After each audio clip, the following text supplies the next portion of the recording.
After some turbulent market conditions created global shockwaves at the start of August, it is time to reassess where Nintendo stands and in particular consider the major choice facing them right now. In particular, that huge elephant in the room. When should they release the successor to the Nintendo Switch? In particular, this video will consider questions such as how does the state of the Japanese economy, the state of the world economy, the news from the Bank of Japan and other economic factors affect their core decision. Should they pause and wait for everything to settle down or move forward with the launch of the Switch successor console?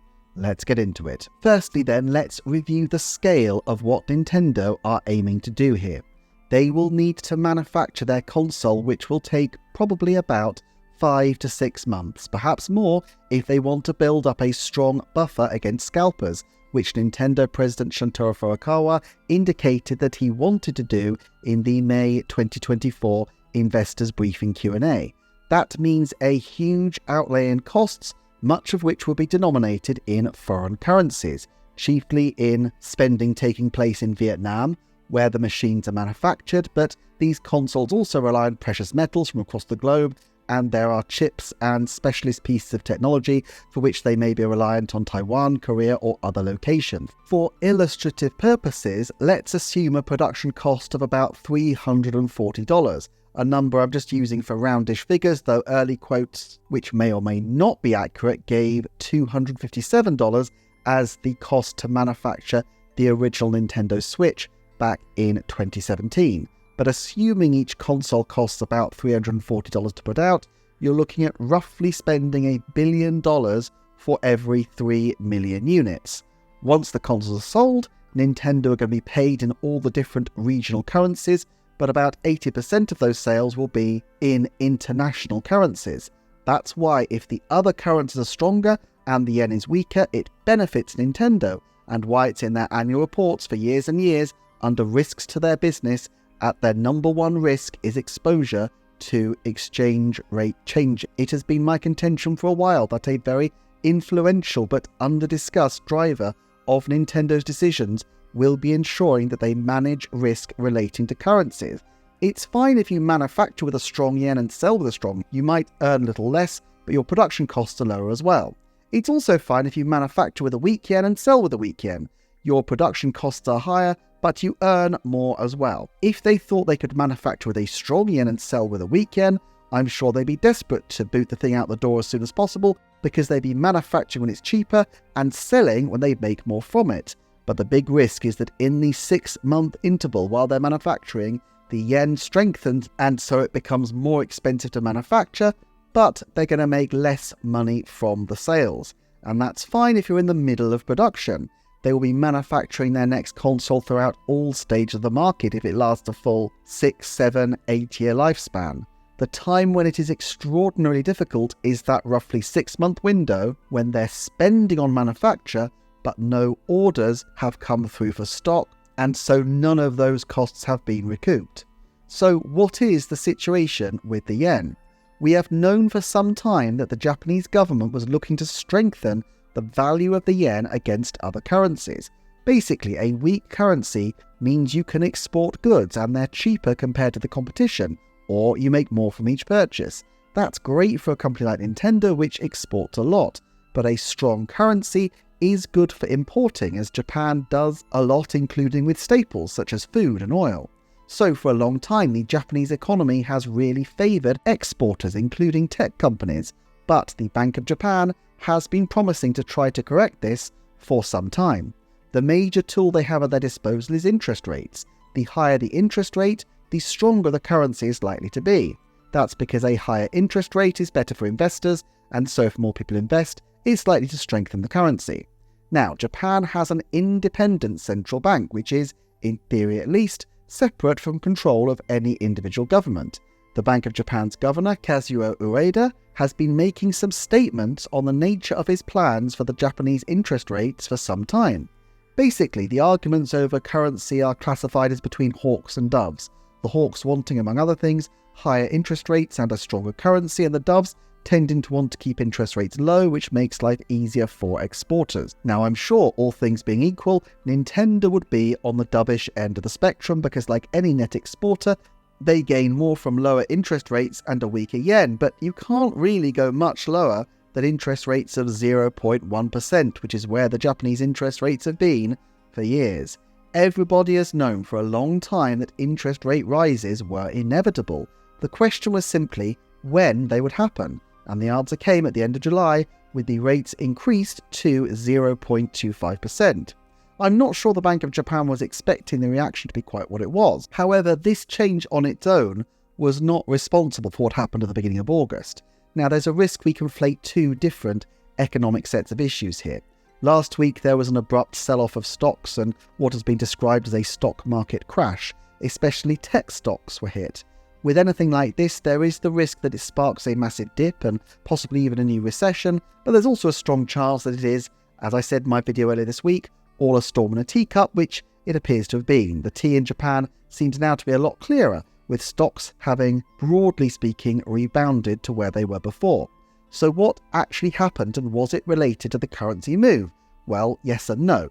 Look, anytime the currency strengthens, it's going to affect calculations for people investing in the stock market. Clearly, it's not good news for Japanese exporters, including a vast number of Japan's very successful tech stock, if their profits are potentially going to be hit. But a very cautious incremental move from 0.1% to 0.25% was clearly designed not to spook the markets very much. Kiyoshi Ishigane is the chief fund manager at Mitsubishi UFJ Asset Management. MUFJ has nearly a 50% stake in Nintendo's major shareholder, the Masa Trust Bank of Japan. So when the board discuss speaking with their investors, Ishigane-san is the kind of voice they would be listening to. However, even he was taken by surprise at the market moves. He said, "I didn't expect stocks to fall this much. This is probably because there are concerns that the US economy will collapse in a big way." And that seems to be one of the reasons for the changes, the fact that the US coincidentally reported weaker than expected growth figures at around the same time. And this did lead to a brief crash in the Nintendo stock price, but I don't think that in itself is a huge concern for the directors at Nintendo. They will have been used to, and will have to in the future, weather the ups and downs of their stock price almost whatever happens, because the console business is full of these kind of uncertainties. You may remember what happened after the 2018 June Direct. The stock price took a tumble, presumably part of which was due to a fear that Nintendo did not have a strong lineup of games, since the June Direct focused massively on Super Smash Bros. Ultimate and was coy about further announcements. In the September Direct, they showed a lot more leg, including announcing Luigi's Mansion 3 and Animal Crossing New Horizons, and the stock soon rebounded, with things hitting equilibrium soon after. Obviously, many companies have issues that affect their share price, but the console business is an inherently fickle one. Indeed, while Nintendo's financial reports list their number one risk as economic factors including the currency risk, their number two factor is issues around products and whether they can generate enough demand for them. So while the stock price is important, in a 5 to 10 year window, it's unlikely whether any particular hiccup will be overly consequential. Yes, they'll want to keep up investor confidence where they can. The timing of the Switch successor announcement this year was clearly geared towards buoying the confidence of investors as much as anyone, but I'd argue the bigger day-to-day concern for Nintendo is not the stock price, which should stay broadly on track as long as the fundamentals remain okay, but rather the foreign exchange rate, because this affects their bottom line far more directly. And actually, there might have been innumerable reasons for the stock market blip, and I've seen several different explanations for it. One was a fear that AI was a bubble and so tech stocks needed to come down. Another was algorithmically led trading. In August, when senior figures and perhaps cooler heads are away, there's more of a tendency to trust what algorithms say in terms of buying and selling, but if everything is calculated by algorithm, you can get a snowball effect before actual human beings step in to pull the brakes. I've seen a few articles describing the increase as a surprise, or that the increase hadn't been fully factored in by the market by the time the other market turbulence happened. But while the specific timing might not have been expected, Governor Ueda of the Bank of Japan has been clear on his general timetable for a while. He said that if inflation exceeded the bank's target rate of 2%, it would likely lead to a rise in interest rates, and this year it seems that inflation is finally on track for Japan. Remember, although inflation is often a negative, and especially when it's out of control, a small amount of inflation encourages people to either spend or invest rather than sitting on their money, and can help grease the wheels of an economy by keeping the money circulating. But if the bank wants to get inflation consistently around their 2% target, interest rates will need to continue to rise alongside, or the yen will simply weaken again. However, higher interest rates make people think twice about borrowing money to spend, and this can hurt consumer spending choices. Like many countries, Japanese people hold a significant amount of debt, with the under 40s, the very people that Japan desperately want to find time for families to curb the country's pressing population worries, being the most indebted of all. While a strengthening yen will allow for benefits such as cheaper food and oil, interest rate rises may affect people's spending choices and damage consumer confidence.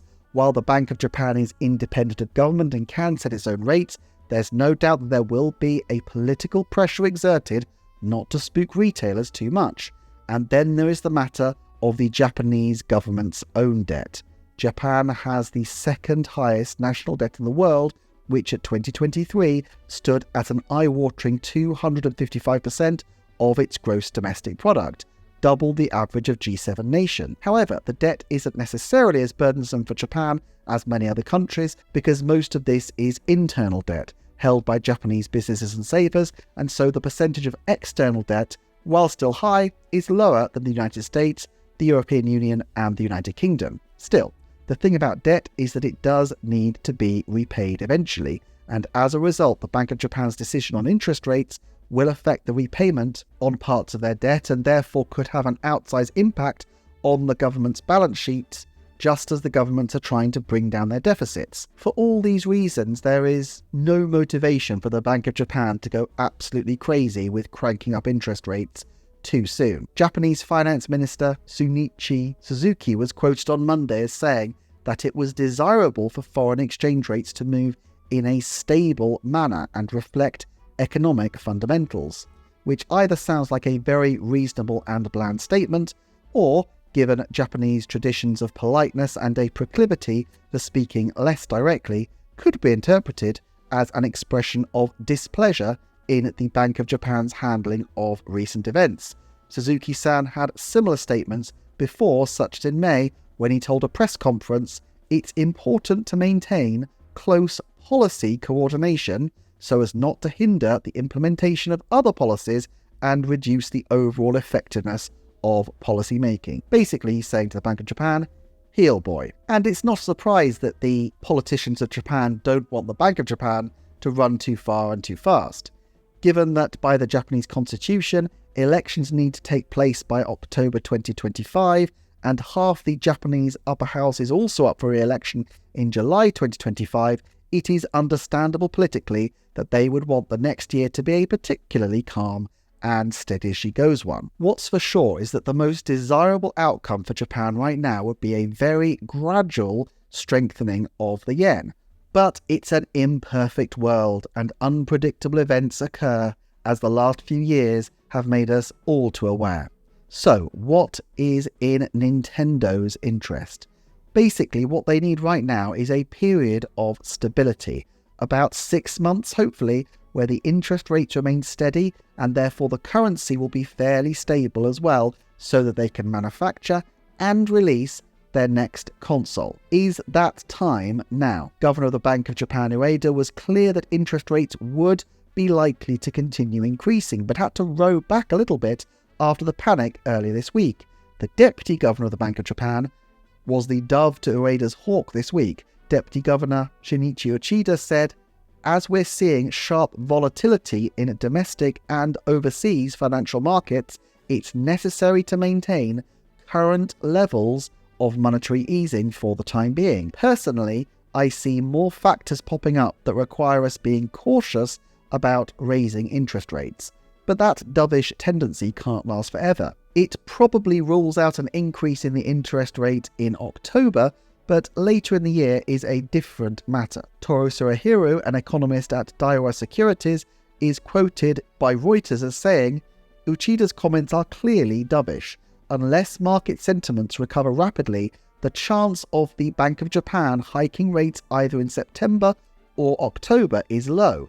But if US recession fears subside around the year end, the Bank of Japan will likely raise rates in December. But while Japanese interest rates are currently still incredibly low, inflation can be a difficult beast to control, and so there is a lot further that Japanese interest rates could climb, with the UK and US interest rates being over 5% to Japan's 0.25%. If each interest rate hike caused a similar proportionate boost in the value of the yen, it would really frustrate Nintendo's efforts to put out its new console. So we come back to the question that we started with: should Nintendo pause and wait for market conditions to settle, or plough ahead and release their new console come what may? I think there were very strong reasons for waiting at the beginning of the year, with even the most dovish of commentators recognising that the yen was in a historically very weak position, and the recent change in the yen recently has only unwound most of the slide we've seen during 2024. It's really only taken the yen back to the position it was at the start of the year, where it was still historically low, and certainly not back to where it was even at the start of 2023, let alone to before 2022. There is a lot of potential still for the currency to rise. Now, let's say that the Bank of Japan got onto a schedule of increasing interest rates by 0.25% every 2 to 3 months, perhaps skipping October, but picking up again in December, February and April. All other things being equal in the economy, markets would start to factor these changes in, and you could imagine that by April the Japanese interest rate could be 4 times what it is now. Therefore, if Nintendo starts manufacturing in September for a release in March or April, they could still be at a massive disadvantage. However, let's consider 2 counterfactuals. First, let's say that Nintendo entered production in September, and yet the American data is yet again weaker at the end of the year compared to what people are hoping for. So going into the holiday period, the Bank of Japan holds off on any rate increases in December, and they continue to hold off in February. They might start to crank the lever up, reaching 0.5 perhaps in April or later, and this would be bad for Nintendo, but it will be a much less severe impact for them. And if further rate rises were also quite slow by the time they came in, the new console will be in full-time production, and so losses at sales would be ameliorated by cheaper production costs by August or September of 2025. Another possibility is that they do not enter production in September.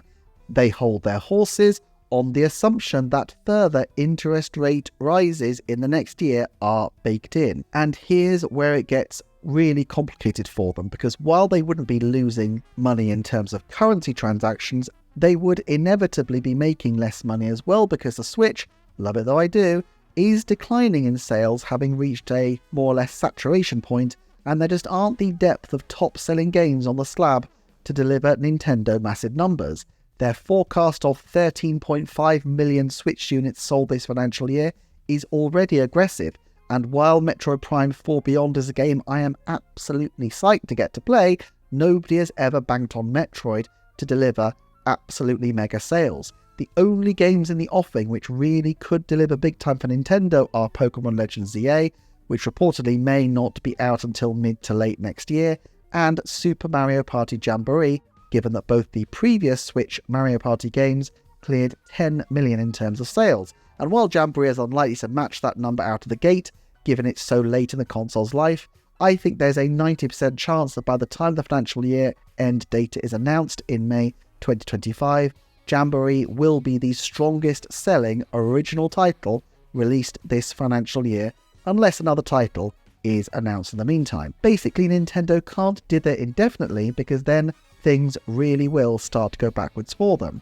A particular danger sign will be attrition from their Nintendo Online service, since with these kinds of services it's generally far easier to keep customers than it is to get new ones or even to regain old ones. And of course, their August announcement showed that the number of people playing the Switch in the year was increasing, but if that falls, then it suggests people are simply forgetting about Nintendo, and that makes life incredibly difficult when they're trying to ramp up excitement for a new product. But perhaps the most complicating factor of all is manufacture. I have a whole video which deep dives the likely considerations for Nintendo around the manufacture of their next console, but for the purposes of this video, the major worry is how flexible their contracts are going to be to changes in timing. It's not like Nintendo can just ring up someone in Vietnam and say go, go, go, go, go. There will be hundreds of things that need to be lined up to start production moving. If Nintendo have until now been cautious about particular purchases and on closing specific deals, they will need to spend time doing that, and that might not happen too quickly, although I suspect they won't want to wait too long either. It is likely that they will have had all their ducks in a row already in the event of a market move like this, memorandums of understanding and the like, to ensure that Nintendo is ready to start production relatively soon. But there's also the question of Nintendo's own readiness. While I think they anticipated a market correction, I've thought so since March, the specific timing would have taken them by surprise as much as anyone, and like most Japanese companies, Nintendo employees often take holiday in August. While Japanese work culture is incredibly intense, this often leads to people obliging employees to shut up shop for periods in the summer as, apart from anything else, a measure on work-life balance, which is increasingly becoming a key concern for Japanese companies as they compete for a shrinking workforce and wish to be seen as supportive of family life at a time of demographic difficulties.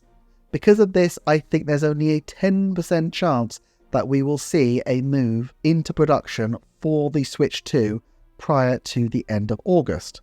Put the case then that it took them 6 weeks from now to coordinate their contracts and start to ramp up. That will put a decision to dive in and fully enter production at the end of September.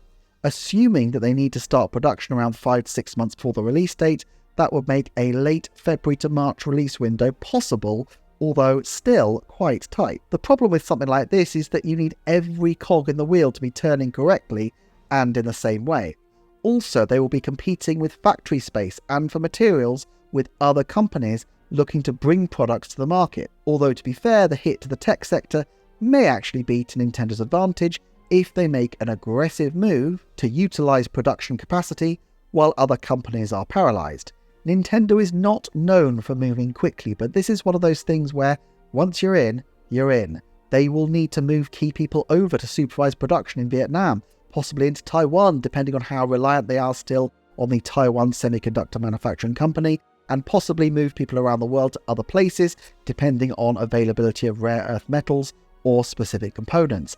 And they won't want to move until they have some kind of agreement in place with retailers, which in itself may take some time. I've always thought February to March would be an ideal window for them, and there is precedent with the 3DS and Switch for such a date. Still, even setting aside the currency risks from the likely interest rate rises, it only takes one thing in this chain to go wrong, and there's a lot that could go wrong, so they will only pull the trigger to start production once they're absolutely sure.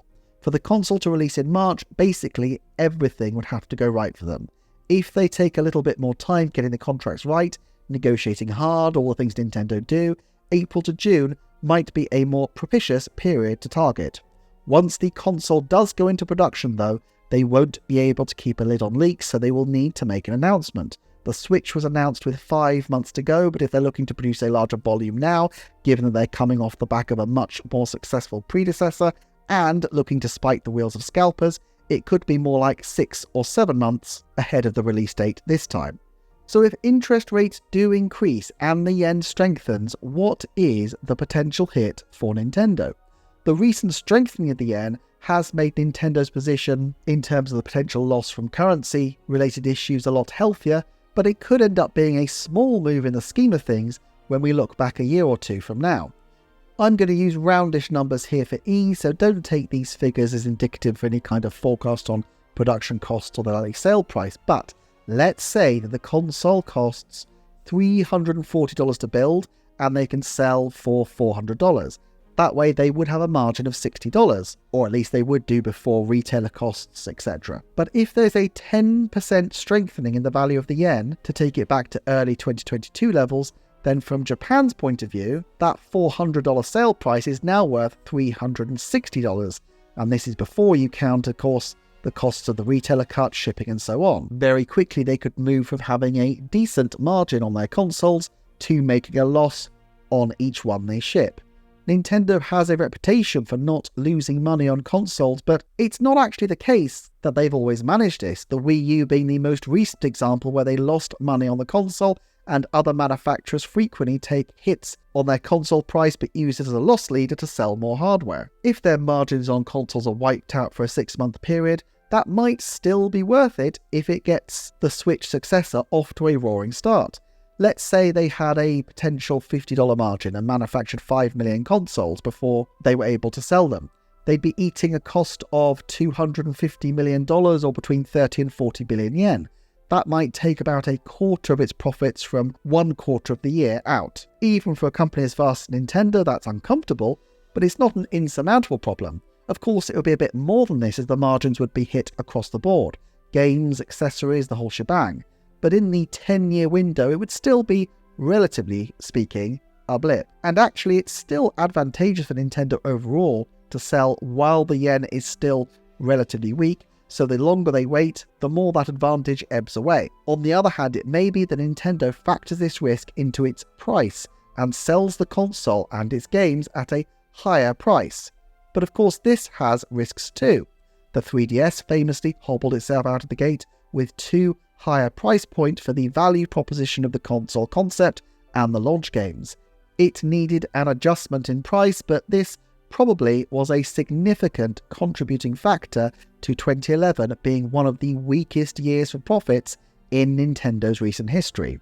The problem here is that the launch sets the template for the, hopefully, decade of sales to follow. Once they finalise the manufacturing process, it's more difficult to make it cheaper without releasing newer models. Yes, the parts may become cheaper and efficiencies may be discovered along the way, but the time to make big savings on that front is before you actually start producing the thing. And once they've set the price of a console and its games, you risk market resistance if you start toying with that too much. Something I will explore a little more in an upcoming video, which will probably be on my Patreon fairly soon, the details of which are given below if that's of any interest to you. In other words, the headline costs probably don't reflect the more holistic opportunity cost Nintendo could incur for themselves of making a bad move in the fog of war. But there's always fog, and the long-term strategies Nintendo will just have to manage, as they always do, by being very thoughtful about setting their price and determining the production costs they are happy and willing to absorb.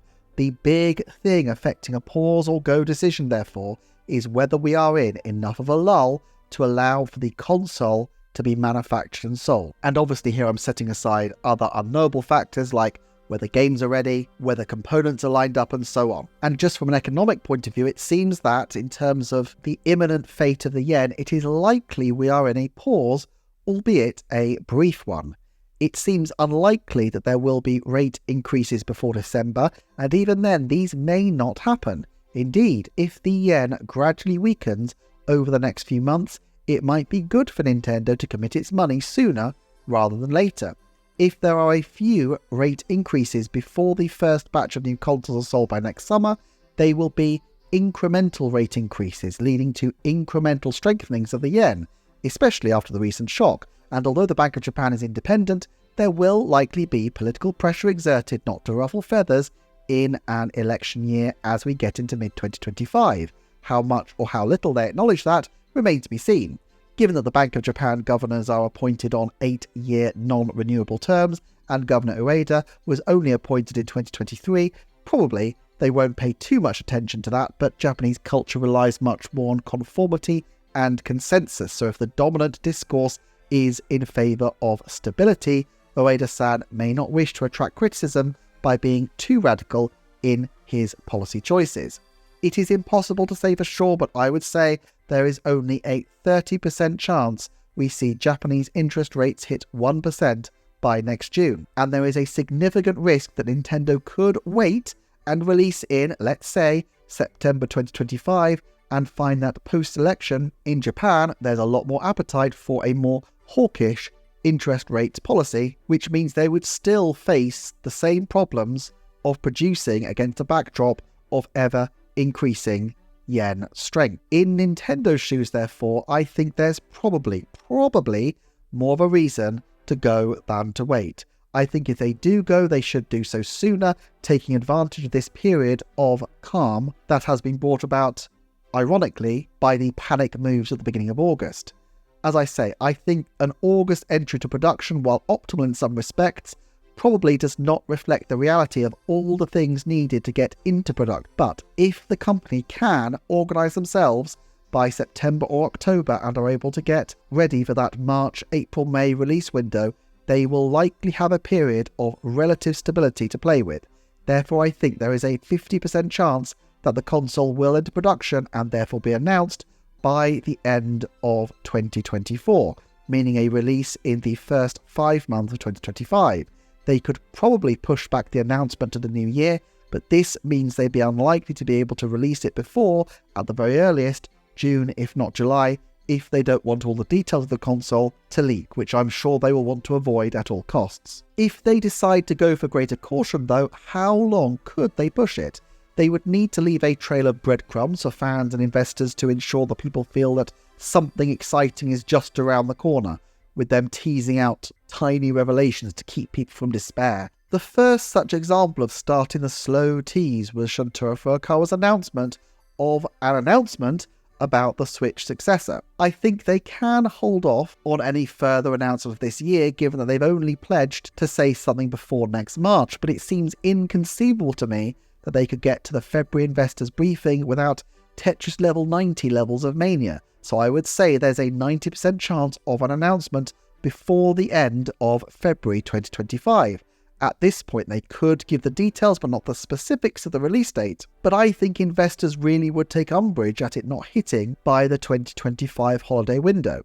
At best, they could use a form of words to leave themselves wiggle room, a bit like they did with the purported 2022 launch of Zelda Tears of the Kingdom. If they set expectations by saying something like, "We aspire to release this console by the end of 2025, and this is our current plan," then they leave themselves a backdoor to push it into the spring of 2026, and by the time the actual delay announcement rolls round, it's less likely to cause ripples, as the console's release by this point will be so tantalizingly close that people will have other things to be worried about. I think this scenario is less likely, and I would put a November 2025 to March 2026 release at just a 10% chance at this point.